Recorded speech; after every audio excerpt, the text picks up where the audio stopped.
ভালোবাসার ধ্রুবতারা পর্ব ৬ লিখেছেন সাদিয়া ইসলাম নূর। তারার ঘুম ভাঙল সকালে। তারা দ্রুত উঠে ফ্রেশ হয়ে কলেজের জন্য রেডি হলো। যাই, ধ্রুব ভাইয়াকে একটু দেখে আসি।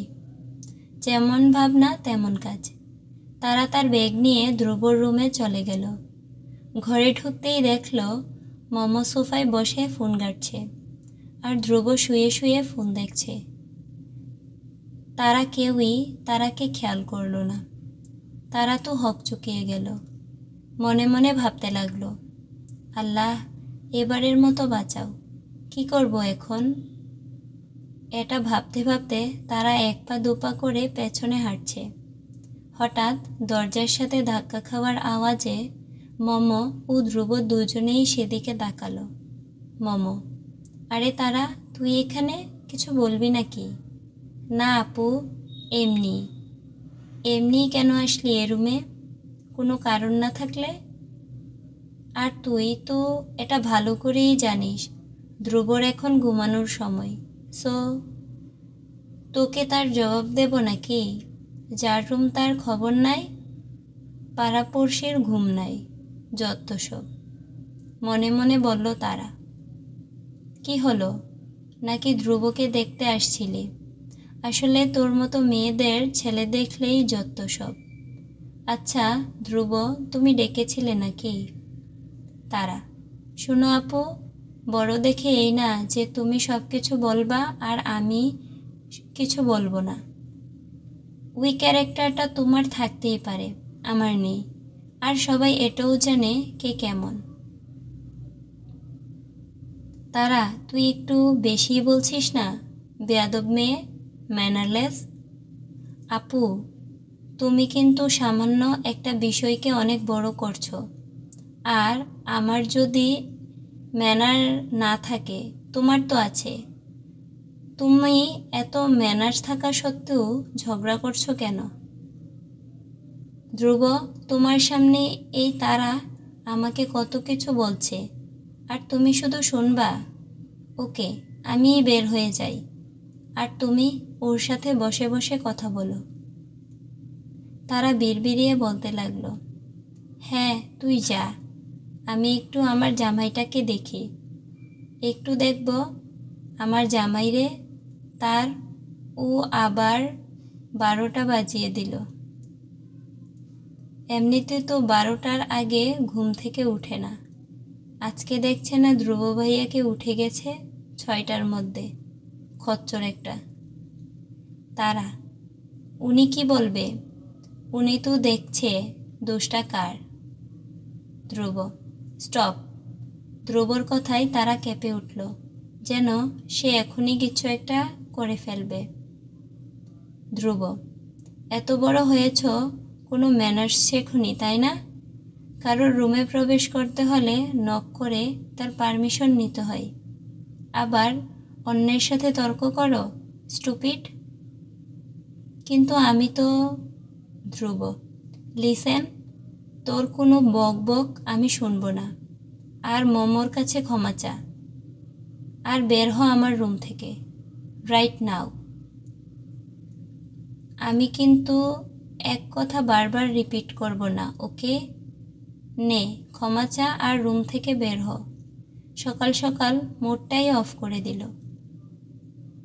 তারা চোখ দিয়ে নোনা জল গড়িয়ে পড়ল কয়েক ফোঁটা। নিজেকে সামলে নিয়ে মনে মনে বলল, আপনি সবটা দেখেও এমন কেন করলেন? আমি নাকি ছেলেদের দেখলে ছি? তারপর ও সব দোষ আমার? আমি তো শুধু আপনাকে লুকিয়ে দেখতে এসেছিলাম। আপনি কি আমাকে একটুও পছন্দ করেন না? কি হলো, ক্ষমা চা? মম: বাদ দেও ধ্রুব, ছোট মানুষ, একটু ভুল করেছে। মানে কি ছোট? এত কিছু বুঝি না। ক্ষমা ও চাইবে তোমার কাছে, এটা ফাইনাল। সো ক্ষমা চা মমুর কাছে। তারা আর কোনো কথা বলল না। আপু, আমার ভুল হয়েছে, ক্ষমা করে দিও। মোমো তারার দিকে তাকিয়ে একটা তৃপ্তির হাসি দিল, যেন কত জনমের রাগ আজকে শুধরে নিল। তারা এক দৌড়ে নিজের রুমে গিয়ে দরজা আটকে বিছানায় শুয়ে কান্না শুরু করলো। আর ভাবল, তারা, আমাকে আপনি কেন সহ্য করতে পারেন না? আমি কি করেছি? আর আমি কি না আপনাকেই ভালোবাসলাম? ধ্রুব ভাইয়া, আমি কি করব বলেন? আমি আপনার কাছ থেকে একটুও ঘৃণা সহ্য করতে পারবো না। আর সেই আপনি কি না আমাকে সবসময় কথা শোনান? কেন করেন এমন? আপনি জানেন, আপনি যখন আমাকে একটু কোনো খারাপ কথা বলেন, আমার মনে হয় আমি এখনই শেষ হয়ে যাব। হঠাৎ দরজায় কড়া নাড়লেন তারার মা। এই তারা, কলেজে যাবি না? ঘুম থেকে উঠছো নাকি? আজকে ইশাক কলেজে যাবে না। তুই ধ্রুবর সাথে কলেজ যা তো। ও এখনই বের হয়ে নিচে গিয়ে ওয়েট কর, তাড়াতাড়ি। আচ্ছা আম্মু, আজকে কপালই খারাপ, যে কি না এত কিছু বলল তার সাথেই কলেজে যাও। ভাইয়া বাড়িতে থাকলে ওকেই বলতাম নিয়ে যা, কি আর করার।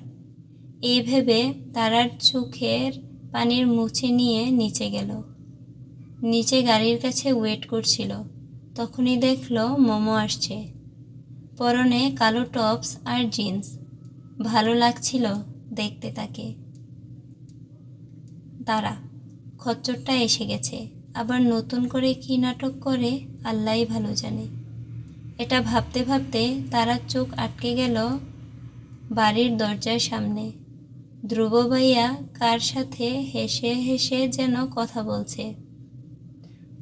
ও, তার হাসিটা যেন মুক্তা ঝরার মতো। পরনে কালো শার্ট, তাকে দেখে তারা একটু আগের সব ঘটনা ভুলে গেল, আবার নতুন করে যেন তার প্রেমে পড়ল।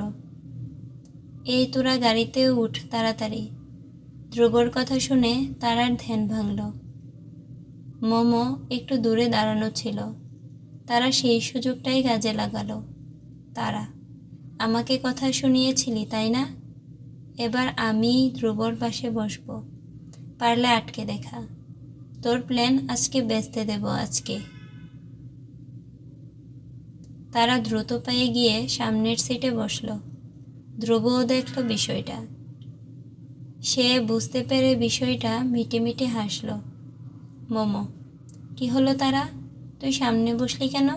আমি বসবো কোথায়? তারা, সামনের সিট কি তোমার নাকি? নাম লেখা ছিল নাকি? কই, দেখলাম না তো। আর সিট যদি পুরো ফিল হয়ে যায় তবে একটা রিস্ক নিয়ে চলে যাও, মানে একটা রিক্সা নিয়ে নাও আর কি। মোমো, তারা, ধ্রুব। ধ্রুব, আরে মোমো, পেছনের সিটে বসো না, কেন খামখেয়ালি করছো? মোমো, আরে আমি না পিছনের সিটে বসতে পারি না, তাই আর কি। ধ্রুব, আরে ওর কলেজ তো সামনেই। মোমো আর কথা না বাড়িয়ে উঠে বসল। তারা তো অবাক, ধ্রুব ভাইয়া ওকে সামনে বসতে দিল। এটাও সম্ভব যে ওকে কিছু বলল না। কলেজে যেতে তারা হাজারবার ধ্রুবকে দেখছে, মনে হচ্ছিল আরেকটু দেখি। গাড়ি এসে থামল কলেজের সামনে। তারার মন অনেক খারাপ হলো, এবার নিশ্চয় মোমো আপু তার কিউটের ডিব্বা জামাইয়ের সাথে যাবে। মনে তো হচ্ছিল তারার ধ্রুবকে নিজের সাথে বাঁধতে, কিন্তু তা তো সম্ভব না। আচ্ছা, ওনারা কই যাবে? আবার মোমো আপুকে নিয়ে খেতে যাবে? আর আমি যে কিছু খেলাম না, এটা তার মনে পড়ল না। গাড়ি থেকে নেমে পেছনে দেখল কালো রঙের গাড়িটা অনেক দূর চলে গেছে। তারাও কলেজে চলে গেল।